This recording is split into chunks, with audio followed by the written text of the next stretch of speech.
ये तिलयुगा नदी है। तिलयुगा नदी के किनारे निर्मली रेलवे स्टेशन है।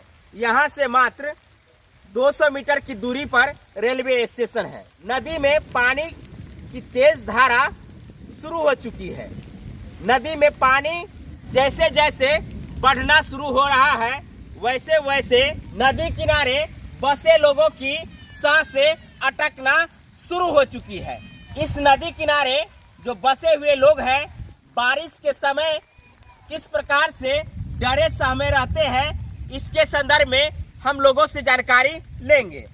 सबसे पहले आपको दिखा दे कि ये नदी जो आपको दिख रही है, बहुत ही गहरी नदी देखने में लग रही है। जब इसमें बाढ़ आना शुरू हो जाता है, बाढ़ आने की जब नौबत आती है, तब इस नदी की जो तूफान है, इस नदी का जो कहर है, नदी किनारे बसने वाले लोगों को झेलना पड़ता है। तिलयुगा नदी के किनारे बसने वाले लोगों की किस प्रकार की सांसें अटकी रहती है। जैसे जैसे नदी में पानी बढ़ रही है, नदी में जब बाढ़ आती है तो आप लोगों को परेशानी होती है। ज्यादा परेशान हो जाता है। परेशान तो वहाँ बांध पे चले जाते हैं नदी। कितने दिनों तक बांध पर रहते हैं? 2 महीना। 2 महीना बांध पे ही रहते हैं। हर साल घर बनाते हैं हम लोग, और घर बनाने के बाद भी घर जिस तरीका से बनाते हैं, फिर पानी आ जाता है, घर टूट जाता है। फिर कमा के हम लोग मजदूर आदमी है, फिर घर बनाते, फिर टूट जाता है। हर साल ऐसा ही होता है। तो बाल बच्चों को सुरक्षित स्थान पे कैसे रख पाते हैं? बांध पे चले जाते हैं और पन्नी लगा के, तम्बू लगा के उस पे बाल बच्चे को छोटे छोटे को रखते हैं, और मजदूरी कर कर हम लोग बच्चे को खिलाते जिलाते हैं कैसे कैसे। लेकिन ये समस्या जो आप लोगों के साथ में बना रहता है, तो इसके लिए स्थानीय प्रशासन से बात नहीं किए हैं? नहीं किए।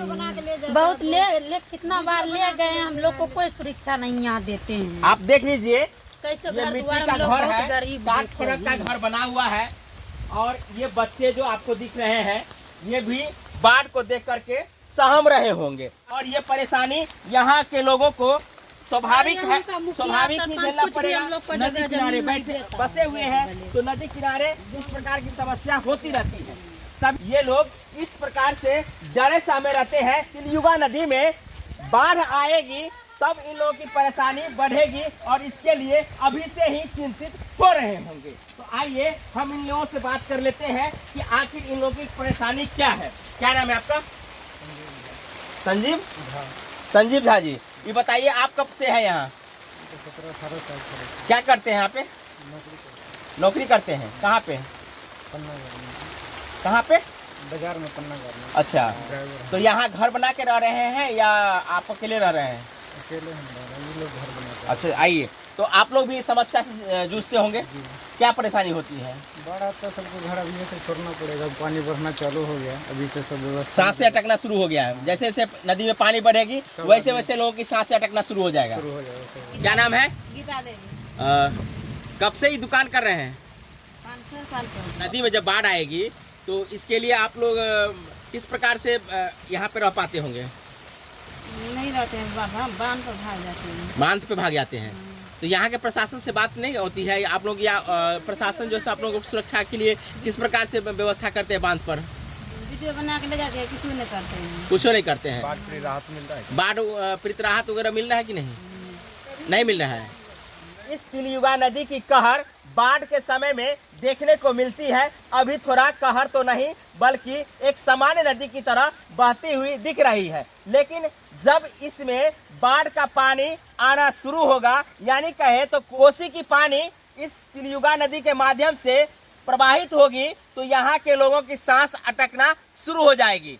अमूमन हर एक वर्ष इन लोगों को इसी प्रकार के समस्याओं से सामना करना पड़ता है। हो सकता है कि ये लोग आदी हो चुके हैं, 2 महीना बांध पे रहे, ये भी लोगों की तकदीर में लिखा हुआ है। सरकार और यहाँ की प्रशासनिक व्यवस्था इन लोगों के लिए किस प्रकार से सुविधा मुहैया कराएगी 2 महीना के लिए, या कहें कि इन लोगों के लिए अस्थायी निदान कब करेगी, ये सवाल अभी भी बना हुआ है। आप हमारे साथ बने रहिए और देखते रहिए मिथिला दस्तक की धाकड़।